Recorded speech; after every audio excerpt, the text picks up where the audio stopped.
हमारे जीवन में आज एक माध्यम है जिससे हमारा जीवन बहुत हद तक प्रभावित है। वो माध्यम है टेलीविजन।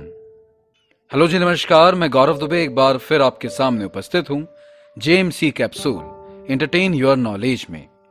आज हम जानेंगे इसी टेलीविजन के इतिहास के बारे में, इसकी इन्वेंशन से लेकर वर्तमान समय तक के इसके सफर के बारे में। तो चलिए शुरू करते हैं सिलसिला मनोरंजक ज्ञान का। पहले बात करें टेलीविजन के इन्वेंशन की, तो टेलीविजन की इन्वेंशन में आमतौर पर जॉन लॉजी बियर्ड और फिलो फॉन्सवॉर्थ का नाम हमारे सामने आता है, लेकिन हमेशा इसके साथ एक सवाल भी होता है कि इनमें से कौन वास्तविकता में टेलीविजन का इन्वेंटर है। तो इसको आप कुछ ऐसे समझिए कि सबसे पहले टेलीविजन का मतलब क्या है। तो टेलीविजन एक डिवाइस है जो मूविंग इमेज का ट्रांसमिशन करता है। तो शुरुआती समय में जितने भी इन्वेंटर रहे उन्होंने सिग्नल्स के ट्रांसमिशन पर ही काम किया, जिसका विस्तार हमें टेलीविजन के रूप में मिला। इसी दौरान ईयर 1926 में जॉन लॉजी बियर्ड नामक स्कॉटिश इन्वेंटर ने पहले टेलीविजन का डेमोन्स्ट्रेशन किया, जिसके जरिए उन्होंने मूविंग इमेज का ट्रांसमिशन दिखाया। इस डेमोन्स्ट्रेशन में जिस टेलीविजन का यूज किया गया वो मैकेनिकल सिस्टम पर काम करता था। टेलीविजन को जिस टेक्नोलॉजी की जरूरत थी वो उसे दी 1927 में मात्र 21 साल के अमेरिकन इन्वेंटर फिलो फॉन्सवॉर्थ ने। उनके डेमोन्स्ट्रेशन ने बताया कि टेलीविजन में जो मैकेनिकल सिस्टम यूज हो रहा है, जैसे कि कोई स्पिनिंग डिस्क, उसके कारण इमेज की स्कैनिंग और उसकी असेंबलिंग बहुत स्लो हो रही है। अगर इसे फास्ट करना है तो हमें इमेज को स्कैन और असेंबल करने के लिए मैकेनिकल की जगह इलेक्ट्रॉनिक सिस्टम का यूज करना होगा। और इसी तरह फिलो फॉन्सवॉर्थ ने पहले इलेक्ट्रॉनिक टेलीविजन का इन्वेंशन किया। टेलीविजन के इन्वेंशन के बाद अब हम जानते हैं भारत में टेलीविजन के आगमन के बारे में। तो समय के साथ दुनिया भर में कई लोगों के घरों तक टेलीविजन पहुंच चुका था। 1948 तक करीब 48 टेलीविजन स्टेशंस वर्ल्ड के 28 कंट्रीज में हो चुके थे। लेकिन भारत में टेलीविजन के आने में एक लंबा समय लग गया। जहां इंडिया में टेलीविजन की शुरुआत 15 सितंबर 1959 को हुई, जहां इंडिया का फर्स्ट टेलीविजन ट्रांसमिशन नई दिल्ली में स्थित आकाशवाणी भवन के इम्प्रोवाइज्ड स्टूडियो में हुआ। और इस तरह हमारे देश के पहले टीवी चैनल दूरदर्शन की भी शुरुआत हुई। इसके बाद भारतीय टेलीविजन के इतिहास में 15 अगस्त 1965 में भारतीय टेलीविजन पर एंटरटेनमेंट प्रोग्राम्स और हमारे देश का पहला 1 घंटे का न्यूज बुलेटिन लॉन्च किया गया। फिर 26 जनवरी 1967 को किसानों के हमारे देश के लिए दूरदर्शन के प्रसिद्ध कार्यक्रम की शुरुआत हुई, जिसे आप जानते हैं कृषि दर्शन के नाम से। फिर 1970 में टेलीविजन द्वारा दी जा रही सेवाओं की समय अवधि को 3 घंटे कर दिया गया। फिर 1972 में जाकर टेलीविजन सेवाओं का विस्तार मुंबई और अमृतसर में हुआ। इससे हमें पता चलता है कि भारत में टेलीविजन के आने के बाद भी भारत के अलग अलग राज्यों और शहरों तक टेलीविजन के पहुंचने की रफ्तार बहुत धीमी थी, जिसके बाद 1975 तक डीडी सिग्नल कुल सिर्फ 7 शहरों तक ही पहुंचा था। इसी साल 1975 में 1 अगस्त को साइट एक्सपेरिमेंट लॉन्च किया गया था, जिसका पूरा नाम था सैटेलाइट इंस्ट्रक्शनल टेलीविजन एक्सपेरिमेंट। यह एक्सपेरिमेंट आर्थिक और शैक्षणिक रूप से पिछड़े लोगों को शिक्षित करने के लिए था, जो कुल 1 साल चला, जिसे इसरो और नासा ने मिलकर डिजाइन किया था।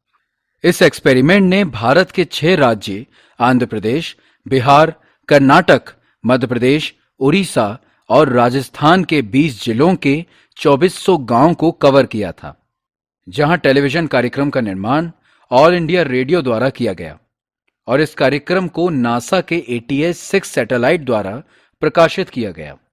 अभी तक भारतीय टेलीविजन का सारा काम ऑल इंडिया रेडियो के ही कार्यालय में चल रहा था। दोनों एक ही स्टूडियो, एक ही जगह पर काम कर रहे थे। लेकिन फिर साल 1976 में 1 अप्रैल को भारत सरकार द्वारा इन्हें सेपरेट कर दिया गया, जिसके बाद दूरदर्शन और ऑल इंडिया रेडियो ने इंडिविजुअल काम किया। इस जगह पर आपको एक चीज और मालूम होना चाहिए कि भला इन्हें सेपरेट करने के पीछे का थॉट किसका था। हालांकि हम इसे ज्यादा डिटेल में तो इस वीडियो में नहीं समझेंगे, लेकिन जानकारी के तौर पर आपको बता दें कि भारत सरकार द्वारा 1964 में ब्रॉडकास्टिंग पॉलिसी के लिए एक कमेटी का गठन किया गया, जिसका नाम था चंदा कमेटी। कुल 6 लोगों की यह कमेटी थी, जिसके चेयरमैन थे अशोक कुमार चंदा। इस कमेटी ने 1967 में अपनी रिपोर्ट सबमिट की। इसी रिपोर्ट की एक सिफारिश ये भी थी कि दूरदर्शन और ऑल इंडिया रेडियो को सेपरेट कर दिया जाए। इस पर सरकार को फैसला लेने में देर लगी, लेकिन 1976 में जाके इन्हें सेपरेट कर दिया गया। अगर इन कमिटीज के बारे में आप और डिटेल में जानना चाहते हैं तो इस वीडियो के कमेंट बॉक्स में हमें लिखकर बताएं। हम बहुत जल्द कमिटीज पर भी आपके लिए वीडियोस बनाएंगे। तो आगे बढ़ते हैं।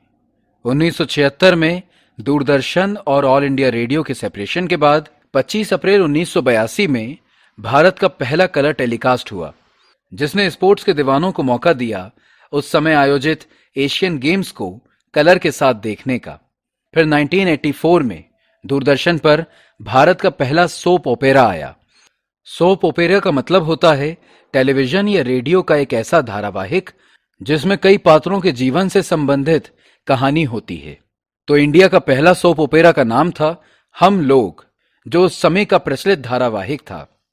इसके साथ 1984 में ही यूनिवर्सिटी ग्रांट्स कमीशन यूजीसी ने एजुकेशन प्रोवाइड करने के लिए HETV प्रोजेक्ट यानी हायर एजुकेशन टेलीविजन प्रोजेक्ट की शुरुआत की। इसके बाद 1987 में टेलीविजन पर फीचर फिल्म्स का सुबह और देर रात तक प्रकाशन शुरू हुआ। साथ ही 1987 में सुन और बोल न सकने वाले लोगों के लिए साइन लैंग्वेज में न्यूज बुलेटिन की शुरुआत की गई। इस समय तक दूरदर्शन कई फेमस प्रोग्राम्स को लॉन्च कर चुका था, जिनमें रामायण, महाभारत, बुनियाद, भारत एक खोज, मालगुडी डेज, अलिफ लैला, ये जो है जिंदगी जैसे कई आइकॉनिक प्रोग्राम्स शामिल हैं। इसके बाद फिर 1992 से स्टार्ट हुआ इंडिया में प्राइवेट चैनल्स का सफर, जहां जी टीवी इंडिया का पहला प्राइवेट चैनल था जो 1992 में लॉन्च हुआ। फिर 1993 में डीडी के 5 मेट्रो चैनल्स लॉन्च हुए और फिर 1995 में दूरदर्शन का English news channel DD India launch हुआ। फिर 23 नवंबर 1997 को भारत की सार्वजनिक प्रसारण संस्था प्रसार भारती का गठन हुआ, जिसे ब्रॉडकास्टिंग कॉरपोरेशन ऑफ इंडिया के नाम से भी जाना जाता है, जिसके अंतर्गत मुख्य तौर से आकाशवाणी और दूरदर्शन शामिल हैं।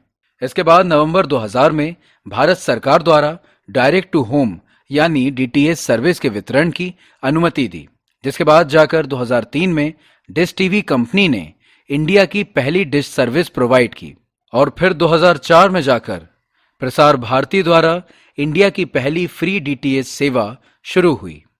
तो इस तरह इंडिया में टेलीविजन का विस्तार हुआ। लंबे समय के बाद टेलीविजन भारत आया और बहुत समय लिया हर घर का हिस्सा बनने में, लेकिन आज हर घर में टेलीविजन ने अपनी जगह बना ली है। पुराने समय के टीवी से लेकर एलसीडी और एलईडी टीवी आई, फिर स्मार्ट टीवी, केबल टीवी से लेकर डीटीएच, डीटीएच से लेकर सेट टॉप बॉक्स और फिर ओवर द टॉप यानी ओटीटी प्लेटफॉर्म्स आए। माध्यम, तकनीक, रूप और तरीका बदलता रहा। इस बदलाव के साथ टेलीविजन की जरूरत बढ़ती रही। आज की इस वीडियो में बस इतना ही। इसी तरह के और वीडियोस को देखने के लिए हमारे चैनल को सब्सक्राइब करें। वीडियो पसंद आई हो तो लाइक करें और मन में कोई सवाल हो तो हमें कमेंट में लिखकर बताएं। अगली बार फिर मिलेंगे जेएमसी कैप्सूल में आपकी नॉलेज को एंटरटेन करने के लिए किसी नए विषय के साथ। तब तक देखते रहें जेएमसी स्टडी हब, लक्ष्य आपका, साथ हमारा।